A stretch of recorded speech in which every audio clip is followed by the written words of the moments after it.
नमस्कार दोस्तों, आप सभी का स्वागत है आपके अपने YouTube चैनल में। और आज की वीडियो में हम बात करेंगे कुछ इम्पोर्टेंट मुद्दे पर। जैसा कि आपको पता है कि SIR है जो 12 राज्य और कुछ केंद्र शासित प्रदेश में शुरू हो चुका है। और आज इस वीडियो में हम बात करते हैं कि जो SIR का फॉर्म है वो कैसे फिल होगा, SIR के फॉर्म में कौन कौन से डॉक्यूमेंट लगेंगे और कौन सी गलती आप करोगे तो आपका फॉर्म रिजेक्ट हो सकता है। तो वीडियो को स्टार्ट करते हैं।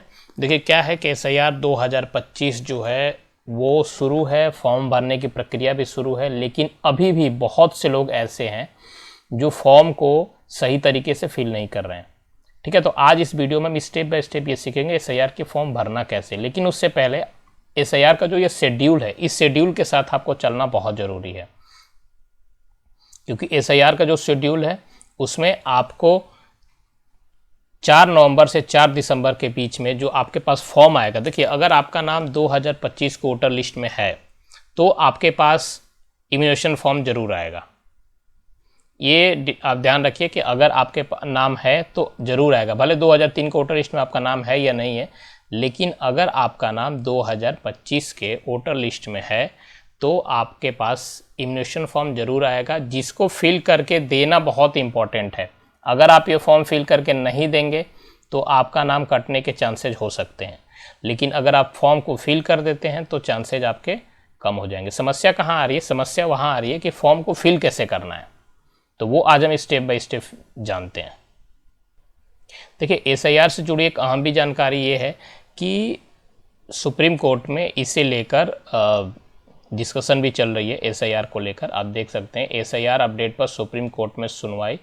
सिंघवी ने पूछा, सामूहिक रूप से अभ्यास कराना चुनाव आयोग का अधिकार क्षेत्र कहाँ है। ये द हिंदू का न्यूज़ है जो कि इस समय आपके सामने है। द हिंदू में ये लिखा हुआ है, और ये जो सुप्रीम कोर्ट में चल रहा है वो तो अभी चलता रहेगा, उनका काम है ये। ठीक है, अब ये देख सकते हैं द हिंदू का न्यूज़ है जिसमें कि SIR पर सुप्रीम कोर्ट में केस किया गया और ये प्रक्रिया चालू है। वो उन्हें अपना काम करने दीजिए, आप अपना काम कीजिए। कहना क्या मतलब है कि अगर आपके पास फॉर्म आया है तो आप उसको फिल कीजिए, फिल करके ज़रूर दीजिए। बाद की चीज़ें बाद में देखा जाएगा, क्या होगा क्या नहीं होगा, सुप्रीम कोर्ट इस पर क्या डिसीजन लेता है वो बात की बात है। लेकिन जो शेड्यूल और जो गाइडलाइंस आई है उसके अनुसार से आप फॉर्म जरूर फिल करके दीजिए। फॉर्म बिल्कुल मत खाली छोड़िए, बिल्कुल फॉर्म फिल करके आपको देना ही है। अब बात करते हैं, लेकिन इससे पहले अगर आप इस चैनल पर नए हैं और चैनल को सब्सक्राइब अभी तक नहीं किए हैं तो प्लीज़ आप चैनल को सब्सक्राइब कीजिए, क्योंकि आपका सब्सक्रिप्शन और आपका जो पॉजिटिव कमेंट्स है वो हमें मोटिवेट करता है अच्छे अच्छे इन्फॉर्मेटिव वीडियोज और बनाने के लिए। तो आप सबसे रिक्वेस्ट है कि अगर अभी तक आपने इस चैनल को सब्सक्राइब नहीं किया है तो प्लीज़ जाइए और इस चैनल को सब्सक्राइब कीजिए। अब बात कर लेते हैं कि ये एक फॉर्म का डमी है जो मैंने काफ़ी अपने वीडियोज में बनाकर आप लोगों को दिखाया भी है किस प्रकार से फॉर्म फिल करना है। आज फिर से एक बार बताने का मकसद ये है कि बहुत ऐसी जगह बहुत लोगों का फॉर्म जो है वो गलत है। मेरे पास कितने मेल्स भी आए हुए हैं, मेरे शॉर्ट वीडियो पर कमेंट्स भी बहुत सारे आ रहे हैं कि फॉर्म में ये प्रॉब्लम है, कैसे भरे, हमारा नाम 2003 को वोटर लिस्ट में नहीं है, कैसे भरे। तो आपको मैं इस पूरे फॉर्म को ना, क्योंकि देखिए ये जो पूरा फॉर्म है वो इस समय 3 खंड, मैं इसको 3 खंड मानता हूँ। पहला ये, दूसरा ये और तीसरा ये। ठीक है, ये 3 खंड में मैंने इसको डिवाइड किया और एक एक खंड के अनुसार से आज हम बात करेंगे इसके बारे में, इसके बारे में और इसके बारे में, कौन क्या भर सकता है इसमें। तो चलिए स्टार्ट करते हैं और देखते हैं कि पहला जो है कौन सा पार्ट है। पहला ये देखिए, इसमें क्या है, ये कॉलम कौन भर सकता है।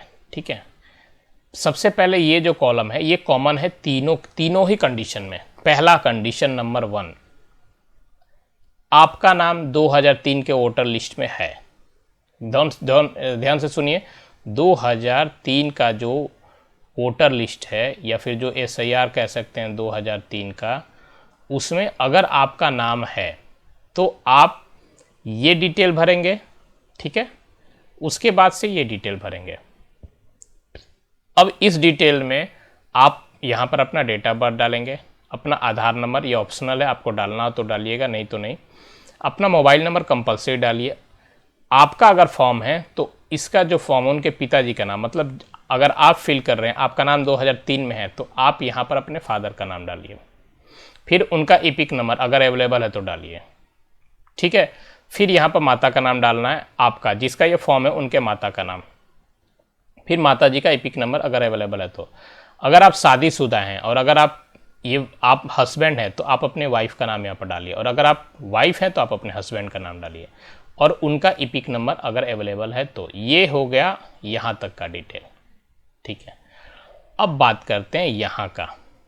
यहाँ जो है वो आपको अपना डिटेल फिल करना है, जो 2003 में 2003 है उसमें जो नाम आपका लिखा है, अगर शॉर्ट नाम लिखा है तो आप यहाँ शॉर्ट नाम डालिए, अगर कंप्लीट नाम है तो यहाँ पर कंप्लीट नाम डालिए। 2002-2003 SIR में जैसा आपका नाम है वैसा ही आपको यहाँ फिल करना है। दूसरा, यहाँ पर आपको अपना इपिक नंबर डालना है, ठीक है। इपिक नंबर आपको यहाँ पर अपना डालना, अर्थात जो आपका पास वोटर ID कार्ड होगा ना, उसका जो नंबर है वो आपको यहाँ पर डालना है। तीसरा, आपको जो आपके माता या पिता में से किसी एक का नाम आप इसमें डालिए, ठीक है। आपने मदर का रखना चाहते हैं या फादर का, जिनका भी आप रखना चाहते हैं आप यहाँ रखिए। दूसरा, आपका यहाँ जो नाम आपने लिखा है उनके साथ संबंध क्या है, माता या पिता, वो लिखिए। जिस डिस्ट्रिक्ट में आप 2003 या 2002 में रहते थे उस डिस्ट्रिक्ट का नाम, 2002 या 2003 का ही डिटेल यहाँ भरना, याद रखिएगा। ये नहीं कि मैं 2025 में 2003 में किसी और डिस्ट्रिक्ट में था, 2025 में किसी और डिस्ट्रिक्ट में आ गया, तो ऐसा नहीं होना चाहिए। जहाँ 2003 में जो डिस्ट्रिक्ट में आप थे वही यहाँ पर डिटेल फिल करेंगे। अब राज्य का नाम, फिर से वही 2002 या 2003 में जिस प्रदेश में आप थे वहाँ का ये डिटेल।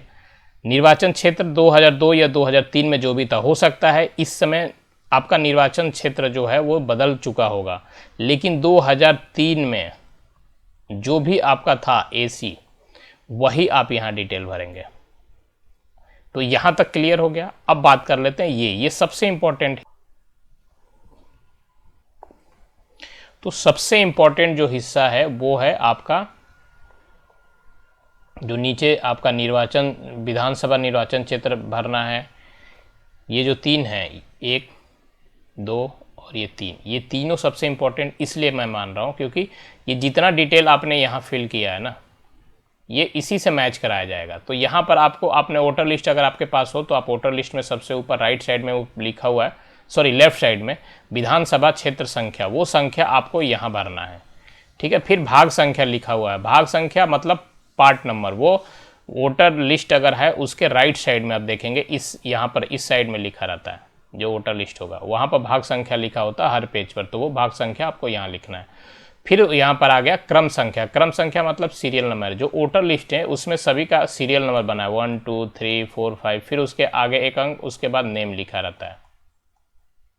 तो आपको ये सीरियल नंबर यहाँ पर फिल करना है। तो ये आपको पता चल गया, ये सब में कॉमन ही रहेगा, क्योंकि अगर आप ये फॉर्म फिल करें या फिर ये भी फॉर्म अगर आप फिल करेंगे, ये भी ब्लॉक फिल करेंगे, तो यहाँ पर वो डिटेल आपको डालना होगा। तो आई होप कि ये जो आप अंडरस्टैंड कर गए, अगर आपका नाम 2003 में है, 2003 के वोटर लिस्ट में है, तो आप ये खंड भरेंगे अलॉन्ग विथ इसके, ये तो कॉमन है, ये आपको सबको ही भरना है, ठीक है। अब बात कर लेते हैं दूसरे पार्ट की, जिनका नाम 2003 के वोटर लिस्ट में तो नहीं है, लेकिन उनके माता पिता का नाम 2003 के वोटर लिस्ट में है। कंडीशन याद रखिए, पहला कंडीशन था कि आपका नाम 2003 के वोटर लिस्ट में है। अब दूसरे कंडीशन की बात करते हैं कि आपका नाम 2003 के वोटर लिस्ट में नहीं है, लेकिन आपके माता या पिता का नाम 2003 के वोटर लिस्ट में है। उस केसेस में ये जो डिटेल था पहले वाला, ये तो वैसे ही फिल होगा जैसे हमने आपको बताया था। अब आप ये फिल नहीं करेंगे, आपका नाम 2003 के वोटर लिस्ट में नहीं है तो आप ये फिल नहीं करेंगे। आप कौन सा क्या फिल करेंगे, यहाँ पर अपना डिटेल यहाँ फिल करेंगे, लेकिन यहाँ पर भी आप अपना डिटेल नहीं फिल करेंगे, आप फिल करेंगे अपने माता पिता। यहाँ पर जो नाम लिखेंगे आप अपने माता या पिता में से जिसका भी नाम लिखेंगे, जिनका 2003 के वोटर लिस्ट में उनका नाम लिखा हुआ है, वही नाम यहाँ पर डिटेल लिखेंगे, यहाँ पर वही नाम लिखेंगे। अगर फर्स्ट नेम केवल लिखा है तो फर्स्ट नेम डालिए, कंप्लीट नेम लिखा है तो कंप्लीट नेम डालिए। तो आपको यहाँ पर अपना नाम नहीं डालना है, आपको यहाँ पर अपने माता पिता का नाम डाला। पता कैसे चलेगा कि ये फॉर्म आपका है, ये कॉलम जो है वो प्रीफिल्ड आएगा, ये 2 कॉलम प्रीफिल्ड, और यहाँ पर आपका पहले का एक फ़ोटो होगा। अभी फ़िलहाल में आपको यहाँ पर अपना फ़ोटो लगाना होगा। ये केसेस, ये जो कंडीशन है वो 2003 वाले में भी है कि 2003 में भी अगर आपका नाम है, उस केसेस में भी ये जो है वो 2025 के अनुसार से फील्ड होकर आएगा। देखिए 2025 के अनुसार से ये दोनों फील होंगे, 2003 के अनुसार से नहीं। तो 2025 के अनुसार से सारा डिटेल होगा। यहाँ पर विधानसभा क्षेत्र हो सकता है अलग हो, तो आप यहाँ से डिटेल नहीं उठाएंगे। आपको उठाना कहाँ से है डिटेल? 2003 के जो वोटर लिस्ट है वहाँ से आपको डिटेल उठाना है, सारा डिटेल आपको वहाँ से उठाना है। तो यहाँ पर आप नाम डालेंगे अपने माता या पिता, किसी का भी जिसका आप डालना चाहते हैं, जिनका नाम 2003 में है। अब यहाँ पर उनका ईपिक नंबर डालना है अगर अवेलेबल हो तो। मोस्ट ऑफ द केसेस में रहता है ये। यहाँ पर संबंधी का नाम, सबसे ज़्यादा प्रॉब्लम यही हो रही है कि यहाँ पर संबंधी के नाम में क्या लिखे। देखिए जब आप डिटेल इनका लिख रहे हैं अपने माता पिता का, तो संबंधी में भी आपको यहाँ पर अपने पिता के पिता का नाम लिखना होगा या माता का नाम लिखना होगा, अर्थात अपने दादाजी का नाम। ठीक है, तो इनका डिटेल आपको, इनके संबंधी का नाम यहाँ डालना है। फिर संबंध में माता या पिता डालिएगा। जिला वही 2003 के अनुसार से जिसमें आप 2002 या 2003 में जिस SIR के टर्म में जिस जिले में आप रहते थे। राज्य का नाम भी 2003 के डिटेल के अनुसार से, और विधानसभा क्षेत्र फिर से वही 2003 के अनुसार से। अब फिर बात आ गई यही 3 कॉलम जो मैंने आपको इससे पहले वाले में बताया था। तो यहाँ पर फिर से वही विधानसभा क्षेत्र की संख्या जो वोटर लिस्ट है उसके लेफ्ट साइड में होता है। ठीक है, उसके बाद से यहाँ पर आपको पार्ट संख्या डालना है, भाग संख्या जो कि वोटर लिस्ट के राइट साइड में ऊपर होता है। फिर उसके बाद से यहाँ पर सीरियल नंबर। सीरियल नंबर जैसे मैंने आपको बताया था, आप जो ये नाम आप डाल रहे हैं इनका नाम वहाँ पर किस सीरियल नंबर पर है, क्योंकि ये डिटेल ना, यही डिटेल जो आप डालेंगे इसी से सर्च किया जाएगा कि आपने जो ऊपर लिख रखा अपने माता पिता का नाम, वो यहाँ पर सीरियल नंबर में जो आप डालेंगे तो उस वोटर लिस्ट में उसी सीरियल नंबर को चेक किया जाएगा। अगर मान लीजिए आपने 251 डाला तो फिर सीरियल नंबर तो 251 पर जाकर चेक किया जाएगा कि इस मतलब ये जो आपके पिताजी का नाम है वो है कि नहीं वहाँ पर। इसलिए आपको वोटर लिस्ट से सारा डिटेल भरना है। अगर आपको वोटर लिस्ट निकालने नहीं आएगा, अपने एरिया का नहीं आता है, तो मैंने ऑलरेडी उस पर एक वीडियो बना रखा है।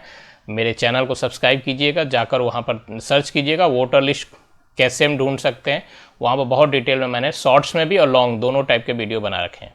तो अब मुझे ये वीडियो देखने के बाद इतना कन्फर्म हो चुका है कि ये जो ब्लॉक है वो 2003 में जिनका नाम नहीं है वो फिल नहीं कर सकते, लेकिन उनके माता पिता का नाम है तो वो ये फिल कर सकते हैं। और 2003 में जिनका नाम है उनके लिए ऑलरेडी मैंने इस वीडियो को उसमें कुछ देर पहले बता रखा है। अब जो सबसे इंपॉर्टेंट और सबसे कन्फ्यूजन पार्ट है वो बात करते हैं, और वो ये है कि जिनका नाम 2003 के वोटर लिस्ट में भी नहीं है, ना ही उनके माता पिता का नाम 2003 के वोटर लिस्ट में है, 2025 की लिस्ट में इनका नाम है और इनके पास इम्यूनेशन फॉर्म आया है, तो वो फॉर्म को कैसे फिल करेंगे।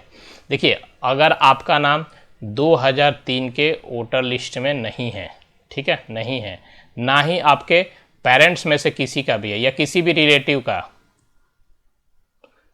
रिलेटिव का नाम भी 2003 का जो वोटर लिस्ट है उसमें नहीं है, तो उस केसेस में आप जो फॉर्म फिल करेंगे वो ये भी नहीं फिल कर सकते और ये भी नहीं कर सकते। तो ये दोनों ब्लॉक जो है वो आप फिल नहीं कर सकते। आप उस केसेस में क्या करेंगे, आप अपना डिटेल यहाँ फिल कीजिए 2025 के अनुसार से।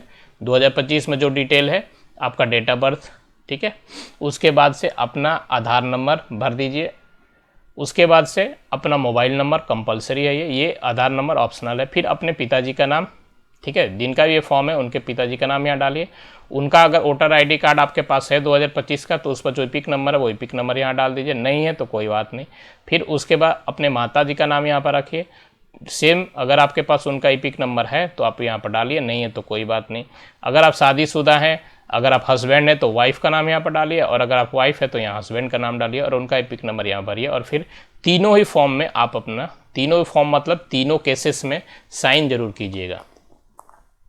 पहले वाले केसेस में भी मैंने आपको नहीं बताया था, लेकिन आपको वहाँ पर साइन करना है लास्ट में, दूसरे वाले केसेस में भी आपको साइन करना है और तीसरे वाले में। तो ये जो 3 कंडीशन हैं, इन तीनों कंडीशन पर हम बात कर लिए कि किस प्रकार से ये SIR फॉर्म फिल करना है और क्या क्या फिल करना है। अब आई होप कि आपको ये वीडियो देखने के बाद किसी प्रकार का कोई कन्फ्यूजन नहीं रहा होगा। एक चीज़ याद रखिए, आपको फॉर्म फिल जरूर करना है। फॉर्म बिल्कुल, अगर आपके पास आया इम्यूनेशन फॉर्म तो इसको फिल करके जरूर दीजिए। अगर आप नहीं देते हैं उस केसेस में आपके नाम वोटर लिस्ट से कटने के चांसेस बढ़ जाते हैं। इन केसेस में अगर मान लीजिए ये फॉर्म भी आप फिल करके देते हैं तो फिर आपको कुछ डॉक्यूमेंट्स दिखाने पड़ सकते हैं। उस डॉक्यूमेंट्स को दिखाने के भी 3 कंडीशन है, ठीक है। On the base of date of birth, आपका डेट ऑफ बर्थ क्या है उस कंडीशन पर, उस पर भी मैंने एक डिटेल वीडियो बनाकर इस पर पोस्ट किया हुआ है। अगर आपको ने वो वीडियो नहीं देखा है तो उसको जाकर ज़रूर देखिएगा कि आपको 1 फॉर्म जमा करने हैं, 2 फॉर्म जमा करने हैं या 3 फॉर्म जमा करने हैं, ठीक है। अगर आपको किसी प्रकार का कोई कन्फ्यूजन है तो कमेंट बॉक्स में डालिएगा, मैं कोशिश करूंगा इसका रिप्लाई करने के लिए।